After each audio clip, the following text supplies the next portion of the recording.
I need an honest guy that will care for me.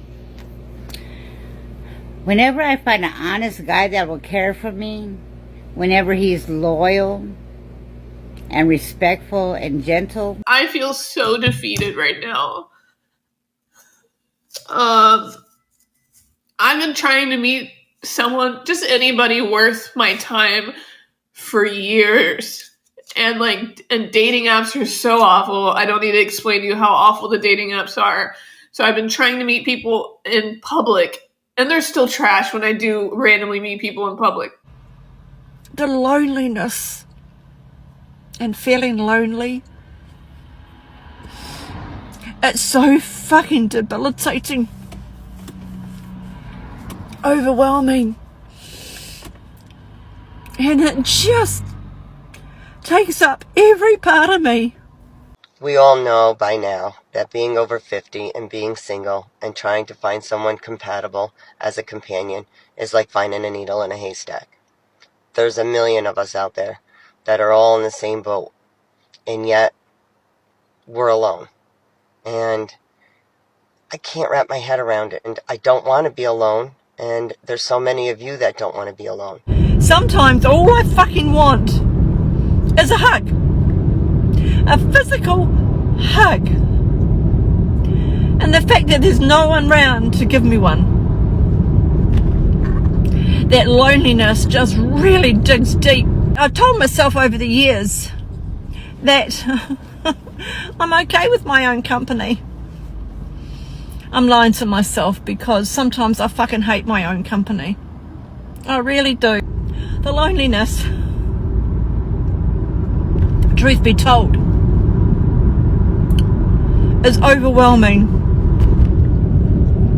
The times, good and bad, that I want to share with someone, I've got nobody to share it with in real life. I have a job that I talk to multiple people a day, and I'm still not meeting quality people. I'm not meeting people that ask me out. I'm not meeting people that I would want to ask out, and I'm not meeting people that want a relationship. That's the key to all this also, that want a relationship. I meet plenty of men that don't want anything to do with a relationship, but that's not what I want. And so, yeah, I hit my... So I made the decision to start dating again. Are people actually being asked on dates? Because I feel like there's lots of pen pals, but no, invites? Is that the way to put it? So help me out here. Are people actually going on dates or being asked out? What's going on? There are days where I'm just like, I would really like to start that journey now. I would really like to start that journey with somebody. And today was one of those days. I woke up and I was feeling, a little bit kind of emotional and a little bit I don't know if this is ever going to happen. And then all of those kind of old thoughts and patterns come up for me, what's wrong with me? Why does no one want me? Boo-hoo. But being single and living alone is great until you have to fix your Ring floodlight cam because you have to reconnect it to your new Wi-Fi because your ex took your Wi-Fi when he moved out, but you have to have a code that's on the back of the device and you don't have the tool to get it off. I wanted to get a cute new bathing suit, but then I realized that I'm single and I'm never gonna not be single ever again, so what is even the point? And here's the thing. If you become a divorced mother in your mid to late 30s, I want you to recognize that you are going to witness other women who are similar to you, who are snagging the young bucks, okay? They are robbing the cradle. They're getting the guys who were barely alive when 9/11 happened. And that's all fine and dandy. But I'm here to tell you, as one of those bitches, that it's not all that it's chalked up to be, okay? It's actually not all that great. I mean, my family is harassing me left and right, asking what I'm doing, wondering why I look so old standing next to this little baby boy. I mean, I got humbled real quick this morning when my mom called and said that she made me an appointment to get Botox so I don't look so old next to him. This is just the reality, ladies, okay? And I don't feel like I even look that old for my age. But listen, when it looks like you could be nursing your son and your new man at the same time, this is a problem. This is a problem, and it's become a problem for me. And I've been single for 7 years. I know myself. I know who I can be. I know who I don't want to be. I love myself. And I love myself enough to know that I deserve someone to share who I am with, as cocky as that sounds. I know it's not everyone's dream to fall in love and have kids or whatever, but that is one of my dreams. And after, about 6-7 years, you start to say, this is fun and all, but like I'm kind of over it, and I would rather not make it to year 8 like this. So yeah, I just want someone to sit on the couch and watch Love Island with me and buy me a Christmas gift or a Valentine's Day gift. I can't.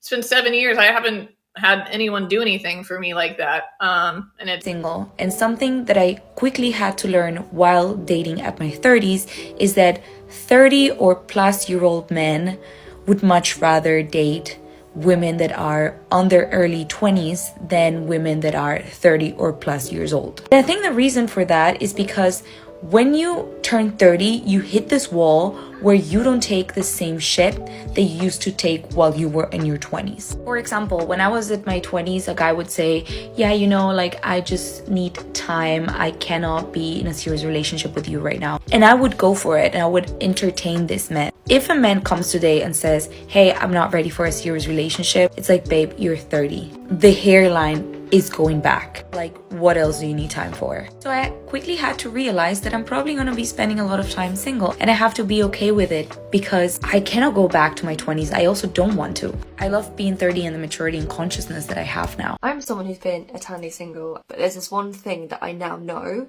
that when I start dating again, it's going to be so much easier to find my person. And that is knowing myself, knowing what I want. I'm not saying 6'2", blonde hair, blue eyes, not that kind of stuff. I mean, that would be nice, obviously, if they look like how you want them to look. Child-free by choice. I'm also 36, so I can't be having a guy that's on the fence about having kids, and I don't really want somebody who's got young children either, because I don't envision that for my life over the next couple of years. Deal breaker, that's pretty common sense. But also in terms of boundaries and values and what I stand for and what I don't. Alright guys, thank you so much for coming back to my channel. So on today's episode, we have these older women who are beyond 50 years, 40 years, talking about how single and lonely their life has been without a man. So I know by now we are not surprised about this. We always see these women crying on social media. So I'm just gonna go ahead and read the comments that came in. Let's see what men have to say to these women. The first comment says, no matter how gentle you are or how slowly you explain that it is their fault, they will never understand. Well, we all know women don't like taking accountability, so yeah.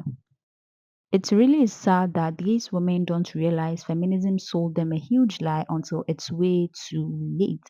Well, I also think feminism has a role to play here, especially toxic feminism.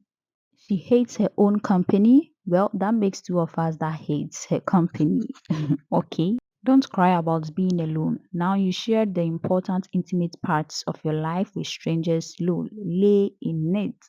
Okay, so I don't know how they are able to do that. Take their phone, start crying, recording themselves, and post on TikTok. I just don't understand how women are able to do that. The younger generation are even more bonkers. They are definitely not waking up. If anything, they are doubling down. Well, well, I have nothing to say about this, seriously. Keep these standards higher and irrationally higher. They got you to where you are and will keep you alone and invisible until your grave. Yes, the unrealistic standards are crazy, for real. All of us age, but lots of us don't mature. Aging and maturity are such different things. Oh, well, I thought we all knew about this. And now our last comment says, after having been treated badly in the past, this video does my heart good. Ooh, okay. Alright guys, so this is where we are ending today's video. Let me know in the comment section what you think about these women and the comments that came in. Please make sure you subscribe to this channel. Let's get interactive in the comment section. Like this video for me. I promise you will love it here. Make sure you stay safe out there, and I hope to see you in my next video. Bye.